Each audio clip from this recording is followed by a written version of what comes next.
तर मी तुम्हाला सांगितलं होतं की जतला जाणार आहे आणि मी जतला आली आहे. बघा इथे सकाळी सकाळी कशी गडबड चालली आहे स्वयंपाकाची. पत्री घे जरा भाजीची भाकरी. दूध वहिनी दूध काढून आणा, नाही भाकरी केल्या, इकडे वहिनीने आमटी केलेली, भाजी केलेली, तेल चटणी लोणचं भात बीत सकाळी सकाळी कामावर शेतात चालत. किती भाकरी मिळणार आहे? किती झाले बघा जर पिठलं आले घेऊन जातात मग खाणार नाही तुम्ही? मग पप्पा खास पिठलं घेऊन जातात. आमच्या ह्या कुठल्या काही वैष्णवी स्वीट्स करणार आलेल्या. तर गावाकडचं वातावरण कसं असतं बघा. सकाळी सकाळी लवकर उठणे, आवरणे आणि जवळजवळ 8-8:30 वाजताच घर सोडतात. वहिनी आणि भाऊ माझं आहे ना, तर ते शेतामध्ये जातात सकाळी सकाळी. मग वहिनी काही भाज्या वगैरे जे काही दूध वगैरे काढायचं असेल ना, तर ती सगळी कामं करत असतात. आणि आईच्या इकडे भाकरी वगैरे चाललेले आहेत आणि 8-8:30 वाजताच आता डब्बा वगैरे घेऊन शेतामध्ये चालले आहेत. कारण आता शेतामधली कामं चालू आहेत आणि केळीचं वगैरे पण काय काय काम त्यांचं चालू आहे. त्यामुळं सगळीजण आवरून चालत शेतामध्ये. आणि तर वहिनी कपडे वगैरे धुवून आता चालत शेतामध्ये. म्हटलं बाहेरचं थोडंसं अंगण दाखवावं. किती छान फुलं वगैरे लागलेत बघा. झाडं वगैरे एकदम छान आहेत. फुलं वगैरे एकदम मस्त आलेत आणि छानपैकी अशी जनावरं वगैरे आहेत. आणि असं गावाकडचं वातावरण एकदम भारी वाटतं. मला तर खूप आवडतं.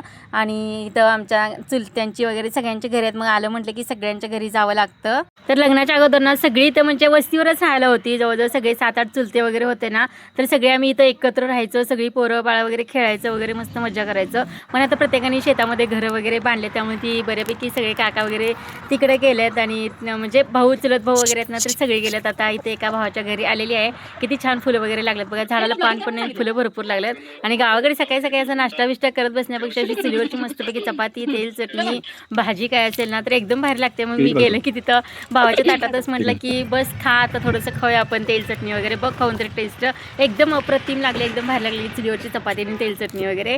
तर तिथून आले थोडा वेळ बसून वगैरे आणि म्हटलं थोडंसं साईडचं आहे ना, घराच्या साईडचं दाखवावं. कारण इथं हायवेचं आहे आमच्या घराशेजारी. आणि भरपूर अशी काय काय कामं चालू आहेत. सोलरचं काम चालू आहे, नंतर सबस्टेशन वगैरे काय काय घराच्या पाठीमागेच आहे. आणि इथं घराच्या साईडला चिंचेचं झाड आहे बघा. किती छान चिंचा वगैरे लागल्यात. आणि शेंगा पण थोड्याशा शेतातल्या होत्या, त्याही गच्चीवरती टाकलेलं सुकायला. आणि छानपैकी नारळ वगैरे लागलेत. आणि ही झाडं आहेत ना बऱ्यापैकी लग्नाच्या अगोदर मी लावलेली सुद्धा इथे झाडं आहेत. पाणी वगैरे घालून वाढवलेली झाडं आहेत. त्यांच्याकडे बघितलं की खूप भारी वाटतं. अजून ही झाडं अशी छान आहेत. इथं बेलाचं झाड वगैरे. मग लागलंच झाडावरची चिंच वगैरे काढली. मस्तपैकी गाबळलेली चिंच होती, लगेच खाऊन घेतली. एकदम टेस्टला भारी लागली. आणि वहिनी वगैरे पण शेतामध्येच गेलेल्या दिवसभर, मग त्यामुळे घरी पण कोण नव्हतं. मग मी आई वगैरे स्वरा होतं. मग चिंचा वगैरे खाल्ल्या. आईनं शेतातनं थोडंसं डाळे आणले होते हरभऱ्याचे, ते सुद्धा मला खूप आवडतात, तेही खाल्ले मस्तपैकी. आणि स्वराला खा म्हणले की अजिबात नाही म्हणली, मला काही आवडत नाही.